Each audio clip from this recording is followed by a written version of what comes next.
अभी से बस कुछ देर पहले अंकुश राजा की शादी में पवन सिंह की गाड़ी को लेकर एक मैटर सामने आया है।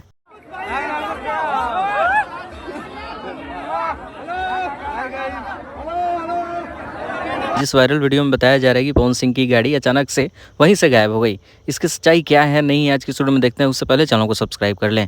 पिछले कुछ दिन से पवन सिंह को लेकर खूब ज़्यादा चर्चा चल रहा था कि पवन सिंह अंकुश राजा की शादी में पहुंचने वाले हैं। दरअसल वो तिलक में नहीं पहुंचे थे, इस वजह से बहुत ज़्यादा ऑडियंस जानना चाह रही थी। लेकिन पवन सिंह को लेकर अचानक से एक अपडेट सामने आने लगा, बहुत सारा रील्स वायरल होने, कुछ वीडियो में दावा किया जाने लगा कि पवन सिंह का गाड़ी फॉर्च्यूनर जो था वो अचानक से गायब हो गया, कहाँ गया नहीं गया। इस वजह से बहुत सारे लोग कह रहे हैं कि चोरी हो गया। लेकिन इस वीडियो की सच्चाई हम जानते हैं, बताते हैं क्या है। जो राजा का रील्स काटा गया है उस वीडियो को अगर पूरा देखें तो समझ आ रहा है कि वो गाड़ी बारात निकलने की बातें हो रही है। कुछ गाड़ी कम हो रहा था, 12-13 लोग नहीं बैठ पा रहे थे। उस वायरल वीडियो में बातें हो रही है कि कहाँ है फॉर्च्यूनर। इतना ही क्लिप दिखाया जा रहा है, वायरल किया जा रहा है, बट उसकी सच्चाई नहीं है। वो बाराती की बातें चल रही थी।